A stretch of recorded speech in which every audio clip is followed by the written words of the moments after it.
जब जब धर्म पर संकट आता है, तब तब भगवान विष्णु अवतार लेकर धर्म की रक्षा, नहीं नहीं, जब जब ब्राह्मणों पर संकट आता है और वे गैर ब्राह्मणों से पराजित होते नजर आते हैं, तब तब ये आर्यों के तथाकथित चिरस्थायी भगवान विष्णु अवतार लेते हैं। और पराक्रमी व बलशाली मूल निवासी राजाओं को कपट से मार डाला जाता है। साम दाम दंड भेद नीति द्वारा अनार्य के विद्रोह को नष्ट किया जाता है। काल्पनिक भगवान का डर लोगों में फैलाकर ब्राह्मण अपनी श्रेष्ठता को बचा लेते हैं और हर युग में नित नए विष्णु भगवान के अवतारों की कपोल कल्पित कहानियां गढ़ लेते हैं।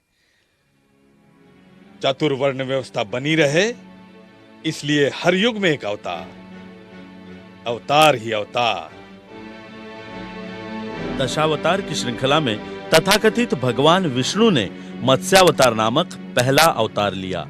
कहा गया कि हैग्रीव नामक असुर ने ब्रह्मा के मुख से वेद वाक्य सुन लिए थे, इसीलिए मत्स्य अर्थात मछली का रूप लेकर भगवान विष्णु ने उसका वध कर डाला।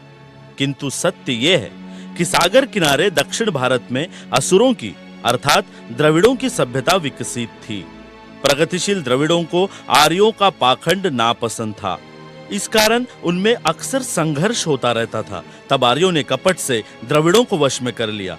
उनके कपट पर पर्दा पड़ा रहे, इसीलिए मत्स्यावतार की कल्पित कहानी को प्रचारित किया गया। कूर्मावतार। पराक्रमी अनार्य राजा जब आर्यों पर हावी हुए तो आर्यों को उनका मुकाबला करना संभव नहीं था। आर्यों को अपनी हार होती नजर आ रही थी, इसीलिए संघर्ष के बजाय सुलह का रास्ता आर्यों ने अपनाया और कछुए की तरह शांत रहकर अनार्यों के साथ समझौता किया।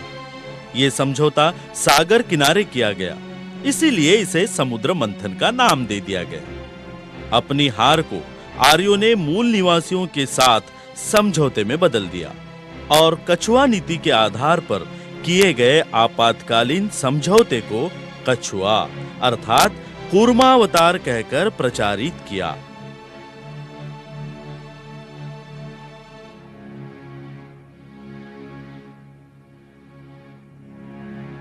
मंदार पर्वत के द्वारा समुद्र में असुरों के सहारे देवगणों द्वारा समुद्र मंथन करके अमृत प्राप्त करने की चमत्कार की कल्पना महज भोली भाली जनता को बहकाने की चाल ही है।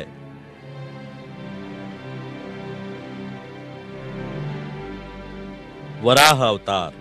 मूल निवासी राजा हिरण्याक्ष भारतीय भूमि का असली वारिस था। उसकी भूमि पर आर्य कब्जा करने की कोशिश करते थे, इसलिए आर्य और हिरण्याक्ष में संघर्ष हुआ करता था। हिरण्याक्ष ब्राह्मण संस्कृति के लिए खतरा बन गया।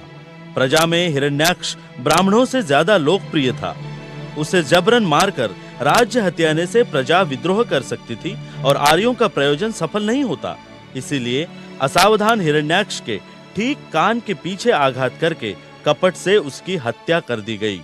प्रजा विद्रोह ना करे, इसलिए भगवान विष्णु ने वराह का रूप लेकर हिरण्याक्ष को उसके पापों की सजा दी